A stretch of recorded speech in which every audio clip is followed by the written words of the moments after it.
assume that the individual pursuing his or her own best interest will result in the maximum benefit for society as a whole. Right. And that certainly has to be questioned now.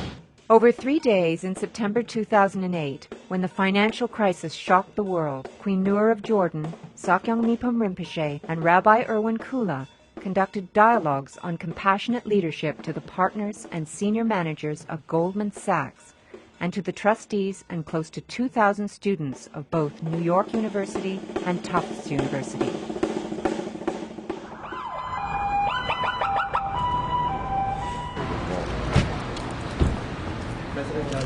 Hello, how are you? Nice to see you. Great to have you. Thank you very much.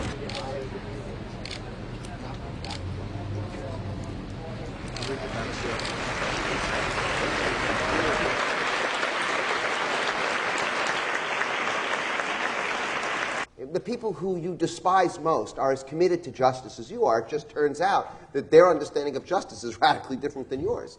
And the people who are committed to fairness, they're just as committed to fairness as you are, except it turns out that when you don't like the content of their fairness, you say they're unfair. But what we're really saying is that there's nobody who's so stupid that they're 100% wrong. However you polarize it, it turns out there's some partial truth on the other side that's the truth you need to learn most. I'd love for everybody in the next week learn some partial truth of someone who you despise, a view you despise, you know. Rallying the base is the easiest thing to do. That's not leadership. So much of my experience has been in places where groups of people have needed leadership and have been led into the worst catastrophes. I have been with women who's lost 8,000 of their fathers, brothers, sons, grandfathers. All the male members of their family disappeared. These are Bosnian Muslim women joined by Serb and Croat women as well, all of whom had actually suffered losses in this conflict and tried to come together and acknowledge each other's grief. And I had been inside the mass graves. I'd seen the body parts and seen the reconstructions of what had happened during this extraordinary period. The leadership taken by members of these different groups, often women, to reach across ethnic, ideological, and the lines of emotion, the barriers of emotion and hatred and fear, and is a kind of leadership that I've found inspiring in so many different parts of the world. It's where you come together to find common ground, and it takes the personal responsibility, it takes the self-discipline. I'm using an extreme illustration, though, of where I've seen people able to do that and begin to build a future that seemed impossible a short time before. I remember reading this meditation text. And the meditation text started out saying that in these really difficult times, and this was like in 1250,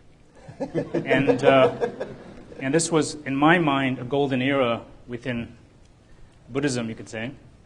And so it kind of dawned on me that every situation has been difficult, and there's been difficulty throughout the whole period. Nowadays, with TV and internet and a lot of personal independence and so forth, it becomes more obvious to me that obviously we need leaders. We need an individual that has a certain binding factor and vision, but we ourselves need to have more strength, character or genuineness. And I think we need to ourselves exude qualities of strength and compassion if we're going to expect our leaders to have that too, in a sense. There needs to be some kind of interdependence, you could say. It's hard for us to do whatever we want and say the leaders should be doing this, and when they don't, then we give them a difficult time. When the Dalai Lama, he said when he goes home, he doesn't sit there and saying, I'm Dalai Lama, you know? He's just an individual. And he's trying to develop these qualities no different than anyone else.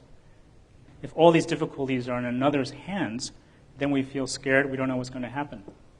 And I don't think this is even a spiritual discussion in a sense. It's if we ourselves during this difficult time need to become stronger individuals. And I believe now we're moving into a phase where it is going to be more and more is going to depend upon the strength of our own mind. Not even in a spiritual way. Can we handle the amount of information that's coming at us at this point? What is the leader's main qualities? They need to be strong and sustained. And we say non-aggressive, which means having patience. If you're a leader that does not have patience, you will not survive the long haul.